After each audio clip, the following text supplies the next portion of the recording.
Thanks for watching. Don't forget to like, comment, share and subscribe to Mufti Tariq Masood, famous scholar. اصل اسلام چاہ کیا رہا ہے؟ آپ کے دل سے دولت کی محبت نکالنا چاہ رہے ہیں، اور وہی کہ اسی پہ آپ سانپ بن کے بیٹھ گئے ہو. اور اسلام یہ چاہتا ہے کہ دولت کو کیا کرو؟ خرچ کرنے سے دل سے محبت نکلے گی، اللہ پہ اعتماد آئے گا، توکل آئے گا. بھائی پیسے سے نہیں ہوتا کس سے؟ اللہ سے. دیکھو اتنا کھلا دیا پھر بھی اللہ کھلا رہا ہے. تو قرآن کیا کہتا ہے؟ آج دنیا میں ہیومن رائٹس کی بہت زیادہ بات ہو رہی ہے کہ سب سے پہلے کون ہے؟ انسانیت کا خیال کرو، انسانیت کا خیال کرو. اس پہ ساری دنیا متفق ہے یا نہیں ہے؟ بولو. لیکن خدا کی قسم انسانوں کے حقوق کا جتنا خیال اسلام کر رہا ہے نا، اتنا غیر مسلم سوچ بھی نہیں سکتا. کیونکہ ہمارے ہاں جب کہا جاتا ہے انسانوں کا خیال کرو تو مطلب بات کرنے سے پہلے تھینک یو اور بات کے آخر میں تھینک یو، مسکرا کے. اوورٹیک نہ کرو، کوئی تمیز سے ٹریفک چلاؤ، گاڑی چلاؤ، بس سب کا لوگ سب کیا کریں؟ ایک دوسرے کا خیال کریں، چوری نہ کریں اور کسی کا دل نہ دکھائیں وغیرہ وغیرہ. اسلام اس کو نہیں کہتا، اسلام اس سے آگے کی باتیں کرتا ہے. پہلی بات تو اسلام کہتا ہے سارے انسان برابر نہیں ہیں. یہ بات ہی غلط ہے کہ سب انسان ایک جیسے. نہ تمہارے لیے جو تمہارا جتنا قریبی ہے اس کا حق دوسرے سے زیادہ. یہ بات غیر مسلموں میں بولو نہیں. کتنی عجیب آیت ہے. وَاعْبُدُوا اللَّهَ، اللہ کی یہ آیت جو ہے نا، آج جا کے ترجمہ پڑھیں اس کا. 5ویں پارے کی آیت ہے یہ، سورہ نساء میں. وَاعْبُدُوا اللَّهَ وَلَا تُشْرِكُوا بِهِ شَيْئًا وَبِالْوَالِدَيْنِ إِحْسَانًا وَبِذِي الْقُرْبَى وَالْيَتَامَى وَالْمَسَاكِينِ وَابْنِ السَّبِيلِ وَمَا مَلَكَتْ أَيْمَانُكُمْ. اس میں اللہ نے سارے انسانوں سے ہٹا کے ان چند لوگوں کو الگ سے ذکر کیا ہے کہ ان کے حقوق کو فوکس کرو پہلے، اور کیسے کرو وہ اگلی آیت نے بتایا. تو سب سے اچھا ان میں پہلے ترجمہ کر دیتا ہوں. کہا وَاعْبُدُوا اللَّهَ، اللہ کی عبادت کرو. غلامی کس کی ہوگی؟ اللہ کی. اللہ کے بعد اللہ کہہ رہے ہیں وَبِالْوَالِدَيْنِ، ابا اور اماں کے ساتھ احسان. احسان کہتے ہیں کہ ایکسیلنسی پیدا کرو، اتنے اچھے بن جاؤ کہ لوگ کہیں یہ باپ اور ماں کے ساتھ اچھا نہیں ہے بلکہ بولو نا بہت اچھا ہے. وَلَا تُشْرِكُوا وَاعْبُدُوا اللَّهَ وَلَا تُشْرِكُوا بِهِ شَيْئًا، اللہ کے ساتھ شریک نہ کرو. پھر وَبِالْوَالِدَيْنِ إِحْسَانًا، پھر اللہ کہتا ہے وَبِذِي الْقُرْبَى، اور جو قرابت دار ہے، قرابت دار رشتہ دار. تو کیا مطلب؟ اس میں اللہ نے بتا دیا کہ جس کا رشتہ جتنا قوی اس کا حق اتنا بولو زیادہ. وَبِذِي الْقُرْبَى وَالْجَارِ ذِي الْقُرْبَى، پھر وہ پڑوسی جو تمہارے قریب رہتا ہو. یعنی رشتہ داروں کے بعد سارے انسانوں کو اللہ ایک طرف کر رہا ہے. پہلے بھائی ریلیشن قائم کرنا ہے نا. آج کل وہ ہو رہے ہیں ریلیشن شپ میں ماسٹر کر رہے ہیں لوگ. حقیقت بتا دوں کہ ماسٹر کر رہے ہیں کہ کیسے ایک دوسرے کے حقوق ادا کرنے، یعنی ریلیشن کیسے رکھنا ہے. ان کو کوئی پی ایچ ڈی کرنے کی ضرورت نہیں ہے قرآن کی آیت پڑھنے. 2 اور 2 4 کی طرح قرآن بتاتا ہے کہ کس کا حق پہلے ہے. تو سب سے پہلے اللہ کا، پھر قرآن کس کا کہہ رہا ہے؟ والدین کا، پھر رشتہ داروں کا. رشتہ دار میں جو جتنا قریبی اتنا ہی زیادہ. پھر اچھا ماں باپ رشتہ داروں میں ہی آتے ہیں لیکن ان کو الگ سے بیان کیا. بھائی وہ تو ایسا نہ ہو کہ ان کو عام رشتہ داروں میں لے آؤ، بہن بھائیوں کی طرح ان کو سمجھنا شروع کر دو، یا اولاد کی طرح، یا بیوی کی طرح، یا ساس سسر کی طرح. نہ اللہ کے بعد وہ سب سے زیادہ فوکس انہی کو کرنا ہے تمہیں. پھر قرآن کہہ رہے وَبِذِي الْقُرْبَى، رشتہ داروں کے ساتھ. وَالْجَارِ ذِي الْقُرْبَى، پھر وہ پڑوسی جو آپ کے قریب رہتا ہو. وَالْجَارِ الْجُنُبِ، پھر وہ پڑوسی جو اس کی نسبت دور ہو. یعنی ایک شخص دوسری گلی میں رہتا ہے اور ایک آپ کی گلی کے کارنر پہ رہتا ہے. تو اسلام کہہ رہی ہے جو آپ کی گلی کے اگرچہ کارنر پہ آپ کے گھر کے ساتھ نہیں ہے لیکن اس کا حق دوسری گلی والے سے، کیونکہ یہ اس کی نسبت آپ کے قریب ہے، پڑوس میں آپ کے. پھر جو دوسری گلی میں رہتا ہے آپ کی گلی کے ساتھ, اس کا حق دوسرے محلے والے سے بولو زیادہ. پھر جو آپ کے شہر میں رہتا ہے اس کا حق دوسرے شہر والے سے. اور یہ جب ہوگا جب کمپٹیشن ہو جائے آپس میں. مثال کے طور پر دوسری گلی سے ایک بوڑھے میاں آ رہے ہیں کوئی وزن اٹھاتے ہوئے, صحیح ہے نا, آپ کو ترس آیا کہ یار ان بزرگ سے اٹھایا نہیں جا رہا, لیکن قرآن کیا کہہ رہا ہے کہ جو تمہارا جو پڑوس میں رہتا ہو لیکن گلی کے نکڑ میں رہتا ہو اس کا حق پہلے ہے, یہ دوسری گلی والے کا بعد میں, لہذا ویٹ اٹھانے کی ضرورت نہیں ہے. تو یہ غلط ہے, اس لیے کہ یہ جو دوسری گلی میں رہتا ہے یہ دوسرے محلے کی نسبت بہرحال آپ کا پڑوسی ہے. ہاں جب ٹکراؤ ہو جائے, ایک بزرگ وہ ہیں جو آپ کی گلی کے نکڑ پہ رہتے ہیں, وہ وزن تھیلا آٹے کا تھیلا اٹھا کے جا رہے ہیں, ایک وہ ہیں جو دوسری گلی میں رہتے ہیں, تو آپ دونوں تھیلے تو نہیں اٹھا سکتے نا, ورنہ پھر آپ کو کون اٹھائے گا جب آپ لیٹ جائیں گے. تو ایسے موقع پہ اسلام کیا کہتا ہے, جو اپنے گلی کا بوڑھا ہے اس کا حق بولو پہلے, اور اگر وہ ہے دوسری گلی کا مگر آپ کا بھائی ہے تو پھر اس کا حق پڑوسیوں سے زیادہ ہے. تو یہ پورا اصول بیان کر دیا, والجار ذی القربى والجار الجنب والصاحب بالجنب. قرآن کہہ رہے پڑوس میں تو نہیں ہے لیکن آپ کے پہلو میں بیٹھتا ہے آپ کے ساتھ صبح و شام, یا کسی بھی طرح سے بیٹھا ہوا ہے. اس میں تمام لوگ آ گئے, آپ کسی ادارے میں جاب کرتے ہیں اس میں جو آپ کے ساتھ بیٹھتے ہیں لوگ, پھر کچھ لوگ ایسے ہیں جو آپ ہی کے آفس میں بیٹھتے ہیں اسی کمپنی میں, لیکن ایک لڑکا ہے وہ جو آپ کے کمرے میں بیٹھتا ہے, دوسرا جو دوسرے کمرے میں بیٹھتا ہے. تو اسلام کیا کہہ رہا ہے, اس کے ساتھ اچھا سلوک کرنا ہے اس سے بھی زیادہ. سمجھ رہے ہو, آپ کا کلاس فیلو ہے, ایک کلاس میں بیٹھتے ہیں, ان کا حق دوسروں سے زیادہ, اور ایک جو آپ کے ڈیسک پہ آپ کی تپائی پہ آپ کے ساتھ بیٹھا ہوا ہوتا ہے. جب بھی میں یہ بتاتا ہوں مجھے اپنے اسکول کا زمانہ یاد آتا ہے کہ ہم ایک ڈیسک پہ 3 لڑکے بیٹھا کرتے تھے. ہماری خونی جنگیں ہوتی تھیں اس پہ کہ یہ موٹا یہ اتنی جگہ گھیر کے کیوں بیٹھا ہوا ہے, ایسا ہوتا. پھر ہم لکیریں کھینچتے تھے کہ ادھر سے ذرا سا ادھر آیا نا پھر دیکھ, پھر یوں کر کے اس کو مارتے تھے نا ادھر ہو. اگر ہم نے یہ پڑوسیوں کے حقوق اس وقت پڑھے ہوئے ہوتے تو ہم کہتے کوئی بات نہیں یار میں تھوڑا سمٹ جاتا ہوں, تو بیٹھ جائے آرام سے. جب ہم یہ پیشکش کرتے تو اس کو بھی خیال ہوتا کہ نہیں یار یہ جگہ تو تمہاری بھی ہے. تو 5 سال چھٹی سے لے کے 10ویں تک, کیونکہ 5ویں کلاس تک تو ہر ایک کی الگ الگ چیئر ہوتی تھی, چھٹی اور 10ویں تک جو ہے نا ایک ایک ڈیسک پہ 3 لڑکے بیٹھتے تھے. تو ہم لکیریں کھینچتے تھے ایسے کر کے نا, یہ دیکھ رہا ادھر سے اتنا سے شلوار کا پلو یہاں آ گیا نا, اس کی کوئی پینٹ وینٹ یہ ہٹا دو, میں نہیں ہٹاؤں گا تو خود ہی ہٹائے گا. یہ بچوں میں ہوتا ہے, ہم نے تو اسی طرح گزارا کیا, پتہ نہیں آپ لوگ کا کیا سے سیٹ اپ چل رہا ہے. تو ہٹا دو, وہ کہہ رہے نہیں ہٹا رہا کیا کر لے گا, پھر یوں کر کے مارا اس کو, کون نہیں, پھر یوں مار رہا ہے, پھر ڈیسک اٹھا کے مار رہے ہیں ایک دوسرے کو, کھڑکیوں سے بھاگ رہے ہیں. انجوائے کیا یار ہم نے بڑا ٹائٹ. پڑھائی کے علاوہ الحمدللہ دنیا کا ہر کام ہو رہا ہوتا. پھر اسکول ٹیچر آئے, وہ کہنے لگے, وہ پڑھاتے بھی عجیب اسٹائل میں تھے. کچھ ہوتے ہیں اچھے ٹیچر, اکثر تو بیچارے ایسے ہی چلا رہے تھے اس دور میں. اب کا پتہ نہیں بھائی, بہت اچھا ہو گیا ویسے, کیونکہ اب اللہ کا خوف لوگوں میں پہلے سے زیادہ ہے. اب تو لوگ عمرے بھی کر رہے ہیں ماشاءاللہ. تو قرآن کیا کہہ رہا ہے, والجاری ذی القربى والجار الجنب, جو تمہارے ساتھ بیٹھنے والا مسافر, جہاز میں آپ سفر کر رہے ہیں, آپ کے ساتھ جو بیٹھا ہے اس کے ساتھ آپ نے اکرام کرنا ہے. حدیث میں آتا ہے, وہ میں نے اکثر واقعہ بتاتا ہوں, ایک عرب سوار ہوئے, ایک جلدی سے سنا دیتا ہوں, یہ بہت دفعہ پرانے لوگ سن چکے ہیں, نئے نئے لوگوں کو بتا دیتا ہوں. ایک واقعہ ہمارے ایک عربی کے استاد سے جامعۃ الرشید میں, انہوں نے سنایا کہ ایک عرب, سعودی عرب کا نا, اتنی بڑی داڑھی اس کی, بڑا پرہیزگار آدمی, امریکہ سے سعودی عرب آ رہا تھا وہ. تو اس کے ساتھ والی سیٹ پہ ایک انگریز بیٹھ گیا جہاز میں. اب یہ وہ دور تھا جب بہت زیادہ نا دہشت گرد, مسلمان دہشت گرد ہوتے ہیں. اب دیکھو افغانستان میں طالبان کہاں دہشت گرد ہیں, اب کتنا اچھا سلوک کر رہے ہیں لوگ. وہاں سے خبریں آ رہی ہیں کہ جب کابل میں داخل ہوئے تو بچے ایسے کانپ رہے تھے کہ پتہ نہیں کیا کریں گے, اتنا امیج خراب کیا ہوا تھا. وہاں جا کے اتنی انہوں نے محبت دے رہے ہیں لوگوں کو, اتنی ان سے اچھی طرح سے بات کر رہے ہیں. یہاں تک مشہور کیا ہوا تھا کہ یہ لڑکیاں اٹھا کے لے جاتے ہیں. کہہ رہے ہیں وہاں کابل کی عورتیں حیران ہو رہی ہیں کہ یہ کہیں گلی میں کھڑے ہو تو نظر اٹھا کے نہیں دیکھ رہے ہوتے یہ. اور ایسے وہ دیکھا نا, وہ انٹرویو لے رہی ہے ایک امریکن صحافی, ادھر کھڑے ہوئے ہیں, اس کو ڈر لگ رہا ہے کہ مجھے گناہ نہ مل جائے کہیں.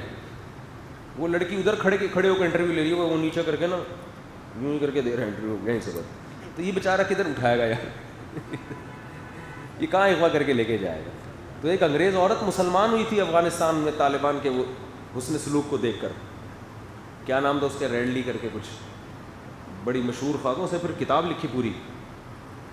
خیر نیٹ پہ سرچ کریں گے آ جائے گا. تو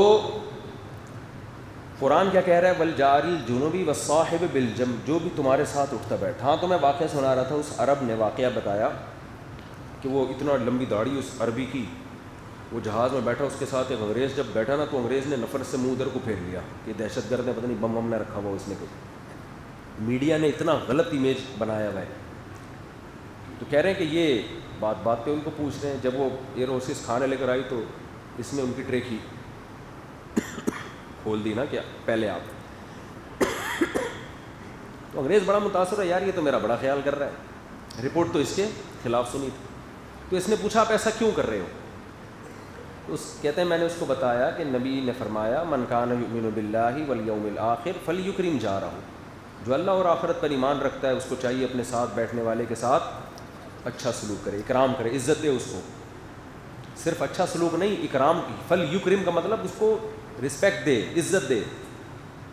تو بڑا حیران ہوا کہ اسلام کا تو ہم نے سنا تھا دھماکے ہی کرتے ہیں یہ لوگ, اور تو کچھ نہیں آتا ان کو. اچھا خود یہ لوگ جو مرضی کرتے رہیں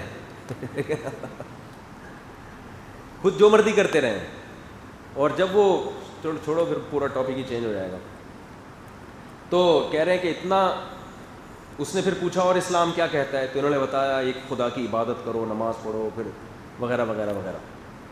تو وہ کہتے ہیں کہ جب جہاز نے ٹیک آف کیا تھا نا, تو اس گورے کے دل میں اسلام کی انتہائی شدید نفرت تھی, اور جہاز لینڈ کرنے سے پہلے وہ مسلمان ہو چکا تھا. غیر مسلم جو ہے نا, وہ آپ کے قرآن میں کیا لکھا ہے, حدیث میں کیا آتا ہے, یہ نہیں دیکھے گا. وہ دیکھے گا تم کمبختوں عملی طور پر کر کے آ رہے. وہ جب دیکھے گا کہ یہ عمرہ بھی اللیگل کر کے آتے ہیں اور کسی اور کی, اچھا پیسے دینے, لوگ قرضہ مانگ رہے ہیں, ان کا قرضہ نہیں دے رہے, اور حج کر کے آ رہے ہیں. تو بھائی پہلے تو جو جس کا پیسہ ہے اس کو دو نا. تو عجیب سیٹ اپ چل رہا ہے. تو خیر قرآن کیا کہہ رہا ہے, جو آپ کے ساتھ اٹھنے بیٹھنے والے لوگ ہیں ان کے ساتھ بھی کیا کرو, اکرام. یہ اصل مقصد نہیں تھا میری یہ آیت, یہ تو میں تمہید کے طور پہ بتائی. آگے اصل بات شروع ہوتی ہے. آگے قرآن کیا کہہ رہا ہے, ان اللہ لا ہاں پھر آگے مزید بھی ہے, وما ملکت ایمانکم, اپنے ماتحت اور غلاموں کے ساتھ اچھا سلوک کرو. کس کے ساتھ؟ ہاں, والجار ذی القربى والصاحب بالجنب وابن السبیل والجار الجنوب والصاحب بالجنب. والجار الجنوب کا مطلب دور کا پڑوسی, والصاحب بالجنب جو تمہارے ساتھ بیٹھنے والا ہے, کوئی بھی ہو. اور آگے قرآن کہہ رہا ہے کہ وما ملکت والصاحب بالجنب وابن السبیل, اور مسافروں کے ساتھ. بتاؤ ہمارے ہاں جب پتہ چل جائے کہ یہ بندہ باہر سے آیا ہے, اسے ٹیکسیوں کے ریٹ معلوم نہیں ہے, اسے نہیں پتہ خربوزے کے ایکچوئل ریٹ مارکیٹ میں چل کیا رہے ہیں, تو اس کے ساتھ طبیعت سے برا سلوک ہوتا ہے کہ نہیں ہوتا؟ وہ تھوڑے دنوں میں خود خربوزے جیسا بن جاتا ہے, اس کا منہ ایسا ہو جاتا ہے بیچارے کو. اتنا دھوکہ دیتے ہیں, پتہ چل جائے کہ یہ اجنبی ہے. تو قرآن کیا کہہ رہا ہے, مسافر کے ساتھ اچھا سلوک, اور وما ملکت ایمانکم, اور غلاموں کے ساتھ جو ماتحت غلام ہیں. غلام بھی آ گئے اس میں, اور جو آج کل ملازمین آپ کے گھر میں ماسیاں کام کر رہی ہیں, یا آپ کے نوکر چاکر, سب آپ کے ماتحت ہی ہوتے ہیں, سارے اس میں آ گئے. ان کے ساتھ اچھا سلوک کرو. آگے قرآن کیا کہہ رہا ہے, ان اللہ لا یحب من کان مختالا فخورا, اللہ تکبر کرنے والوں اور شیخیاں بگاڑنے والوں کو پسند نہیں کرتے. اس کا جوڑ کیا اس سے, اللہ کہہ رہے ہیں ان سے اچھا سلوک کرو, اور اللہ تکبر کرنے والے اور شیخیاں بھگاڑنے والوں کو پسند نہیں کرتے. کیا مطلب؟ ان لوگوں کے ساتھ وہی برا سلوک کرے گا جس میں تکبر ہوگا, کیونکہ وہ اپنے آپ کو کیا سمجھتا ہے, بولو, بڑا. کہتے ہیں یہ پڑوسی کون ہے, یہ کیا ہے, یہ ماتحت کیا ہے, یہ تو میرا ملازم ہے, یہ مسافر کیا ہے. آگے اللہ نے فرمایا کہ یہ کون لوگ ہوتے ہیں, الذین یبخلون, یہ وہ لوگ ہوتے ہیں جو بخل کرتے ہیں, یعنی پیسے خرچ نہیں کرتے. اس سے پتہ چل رہا ہے کہ قرآن یہ جو اچھے سلوک کا حکم دے رہا ہے یہ سخی لوگوں کو دے رہا ہے, کنجوسوں کو نہیں دے رہا. تو اس سے اچھے سلوک کی ڈیفینیشن بھی سامنے آ گئی کہ اچھے سلوک کا مطلب ہے پیسے دو ان کو. بہت مشکل ہے بات سمجھانا, بہت مشکل. اچھے سلوک کا مطلب صرف مسکرانا نہیں ہے, اصل کیا ہے, ان میں جو ضرورت مند ہو اس کو اس کے ساتھ پیسوں کے ذریعے تعاون کرو. اللہ نے تمہیں پیسہ دیا تو ان کے ساتھ تعاون کرو, کیونکہ اگر تم ان کے ساتھ تعاون نہیں کرتے اس کا مطلب تم میں تکبر ہے. تکبر کیوں آیا؟ تم اس پیسے کو اپنا کمال سمجھتے ہو, اللہ کی بھیک نہیں سمجھتے, یہ تکبر ہے. اور فخورہ کا مطلب شیخیاں بگاڑتے ہو, میں نے کمایا, میرا پیسہ, یہ غریب لوگ ان کے تو قابلیت ہی نہیں ہے تبھی ان کے پاس پیسہ نہیں ہے. جس میں تواضع ہوگی وہ شیخیاں نہیں بھگارے گا, کہے گا میرے پاس پیسہ ہے لیکن ہم تو اناڑی لوگ ہیں, اللہ نے اپنے فضل سے دے دیا. تو اب کوئی مجھے بھوکا مرتبہ نظر آئے گا, بھائی میرا کون سا اپنا پیسہ ہے, اللہ کا دیا ہوا ہے, تو مجھے تو اس بھوکے کا خیال کرنا ہے, مجھے تو پڑوسی کا خیال کرنا ہے, مجھے تو والدین کا خیال کرنا ہے. یہ اللہ نے مجھے دیا ہی والدین کے لیے, ان پہ خرچ کرنا ہے میں نے, میرا تھوڑی ہے, تو اللہ کا دیا ہوا ہے. جو شیخیاں بھگارنے والا آدمی ہے وہ یہ کام نہیں کرے گا. قرآن کہہ رہے وہ اس صورت میں کرے گا یراؤن الناس.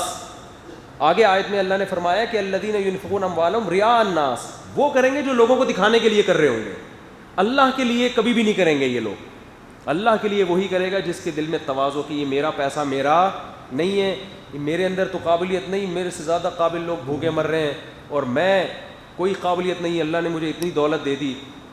تو اس سے صاف پتہ چل رہا ہے کہ یہ حقوق ادا کرنے کی بات جہاں بھی قرآن کرتا ہے تو قرآن کا سب سے پہلے فوکس ہوتا ہے کہ ان پہ کیا کرنا ہے, پیسہ. اور آج مسکرانے کے لیے جتنے دانت نکلوا لو ان کے منہ سے, پیسہ خرچ کرنے کے لیے تیار نہیں ہے. اور میں بار بار لبرل لوگوں کے خلاف بہت بولتا ہوں نا, جو جتنے یہ پڑھے لکھے دنیا دار لبرل لوگ ہیں جو مذہب کو نہیں مانتے, اللہ کی قسم ان کے دنیا کے مذہب کرکرے ہوتے ہیں.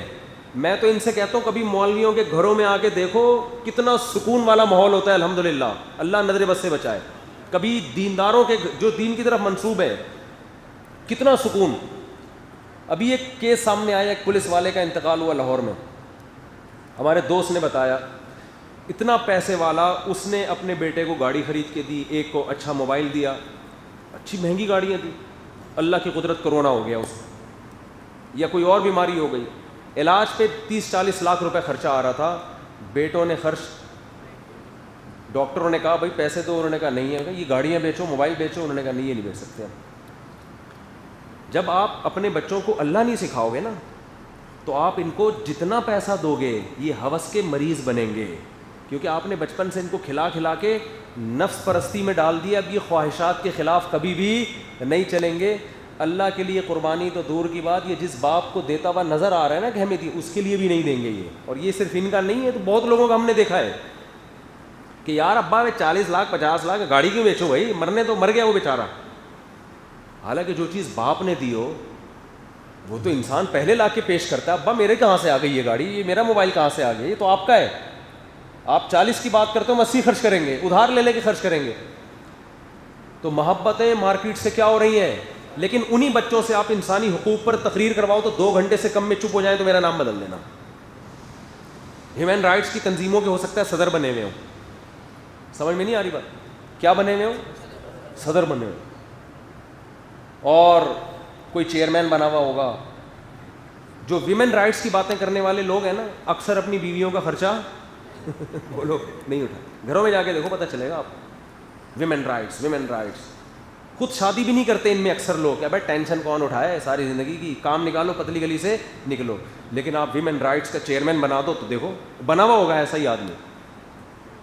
تو ویمن رائٹس اور ہیومن رائٹس کی باتیں پھینکنا گورنمنٹ کی طرف سے کوئی پابندی نہیں, پھینکتے رہو پھینکتے رہو. قرآن کہہ رہا ہے روکڑا کتنا خرچ کر رہا ہے, صحیح ہے نا, کیونکہ جان مسکرانے میں جان نہیں نکلتی. جان کب نکلتی ہے, ایک تو وہ لطیفہ ہے نا جس میں جان نکلی تھی, وہ لطیفہ یاد آ رہا ہے. گھر پہ تھے نا, وہ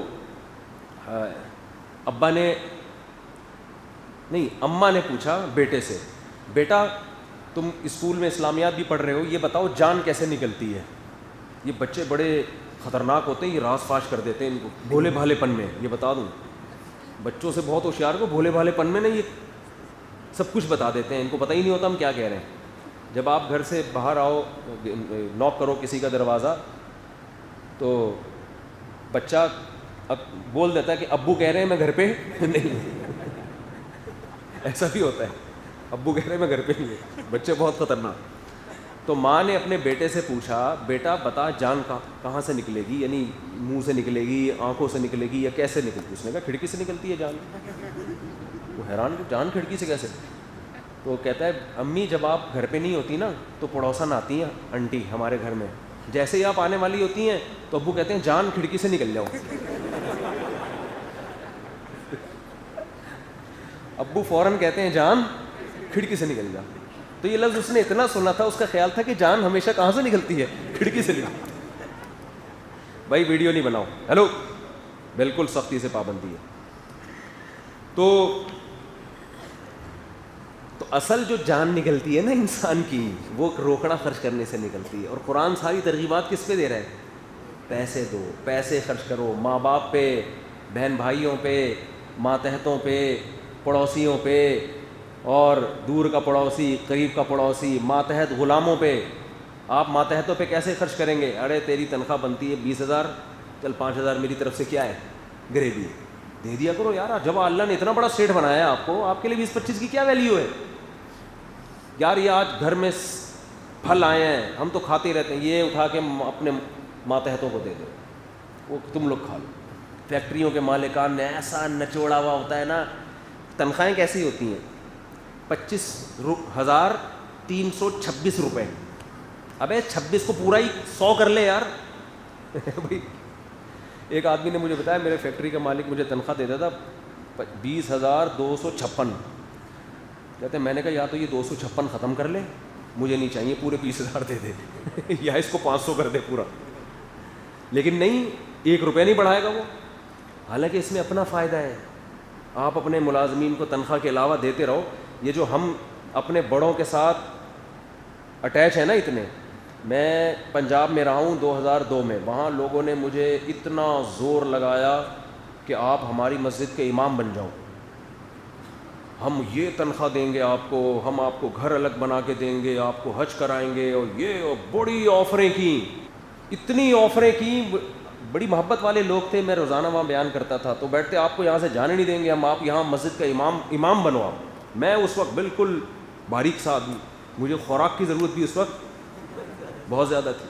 وہ پنجاب والے اتنا اکرام کیا کہ 1 مہینہ رمضان میں نہ مجھے اپنے خرچے پہ سحری بنانے دی, اور نہ میرے گھر والے بھی ساتھ تھے, بچے بھی ساتھ تھے. روزانہ دودھ آ رہا ہے میرے گھر میں, دہی آ رہی ہے, افطاری آ رہی ہے. ہم نے کہا یار, اور ہدیے آ رہے ہیں. وہی پنجاب میں یہ بات ہے, پنجاب کے لوگ بہرحال سخی ہیں اس معاملے. پنجاب والے جب کسی پہ عاشق ہو جائیں نا تو پھر وہ ایسے تجوریاں کھولتے ہیں, ایسے ہدیے دیتے ہیں.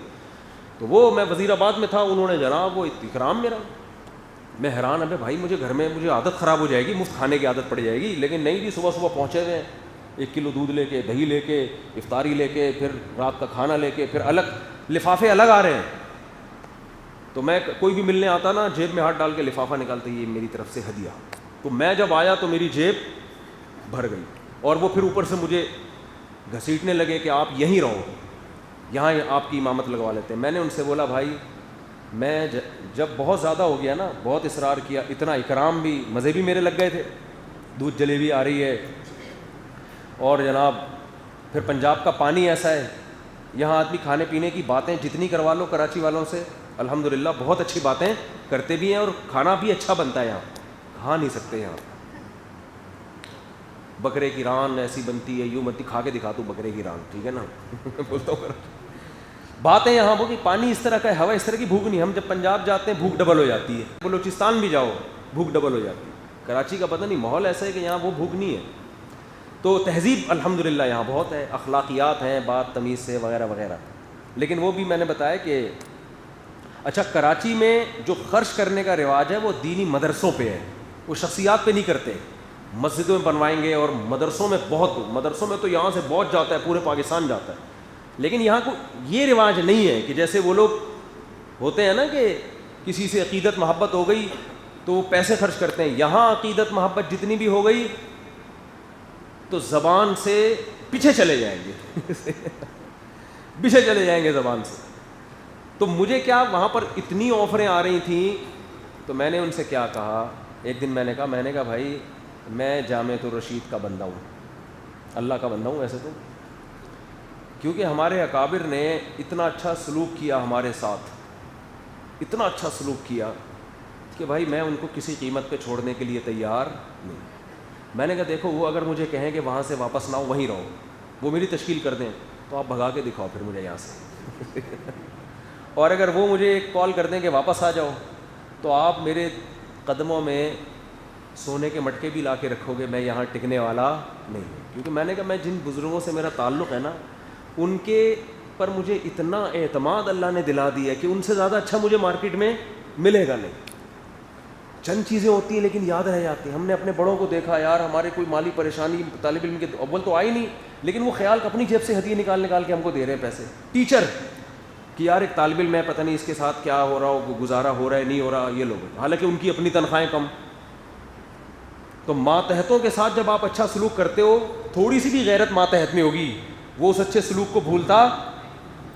مجھے یاد ہے میرے ایک استاذ نے مجھے پیسے دیے, حالانکہ ان کی بہت کم تنخواہ تھی, مجھے ضرورت نہیں تھی پیسوں کی. انہوں نے کہا یار پتہ نہیں کیا, میں نے پھر بتایا میرے حالات اچھے ہیں.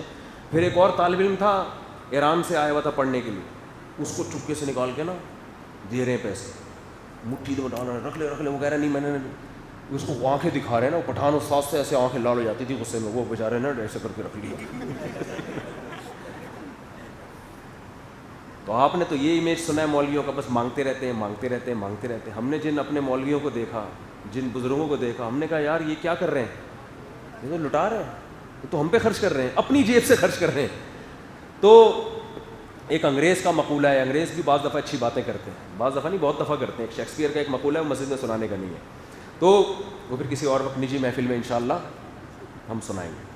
تو جب شیکسپیئر نے وہ مقولہ کہا نا, وہ کہا تو اس نے پتہ نہیں کب ہوگا, میں نے کہا یار انگریزوں کے بزرگ کیسے ہوتے ہیں یار انگریزوں کے بزرگ کس قسم کی باتیں کرتے ہیں. بات 100% ٹھیک کی تھی, لیکن بڑی عجیب بات تھی. وہ کبھی چھاؤں میں اکیلے میں ملاقات ہوگی تو بتائیں گے انشاءاللہ.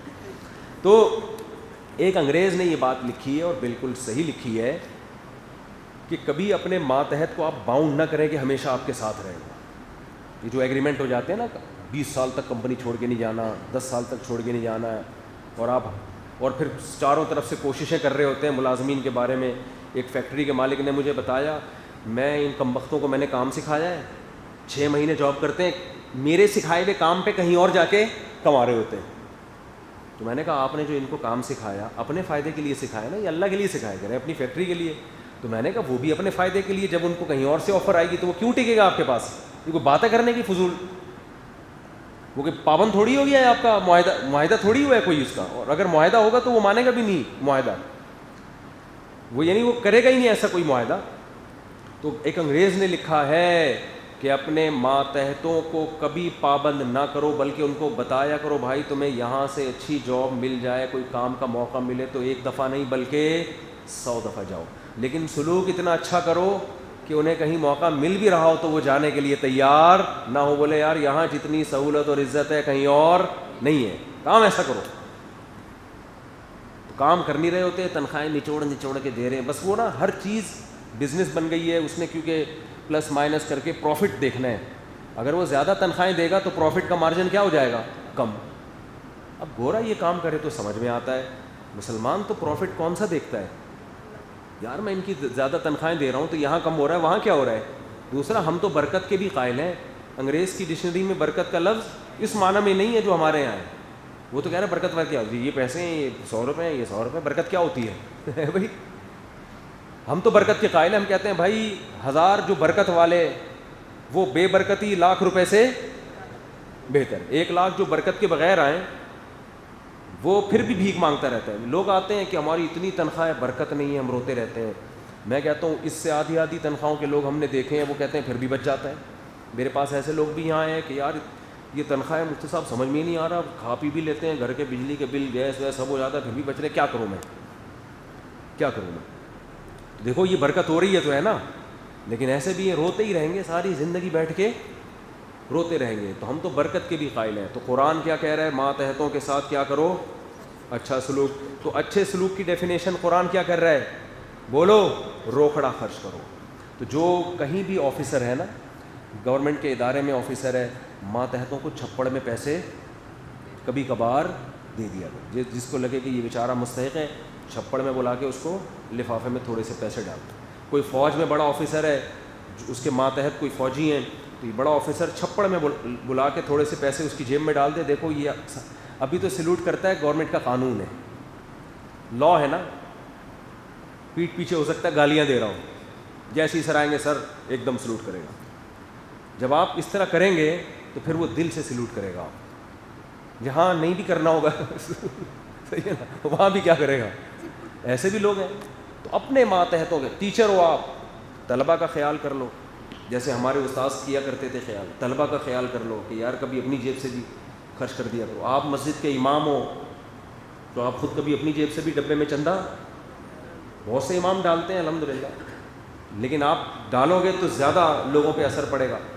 تو ہر وقت بس لوگوں سے چندہ مانگنا, خود نہ کرنا, اس سے وقتی طور پر تو کچھ پیسے انسان بچا لیتا ہے.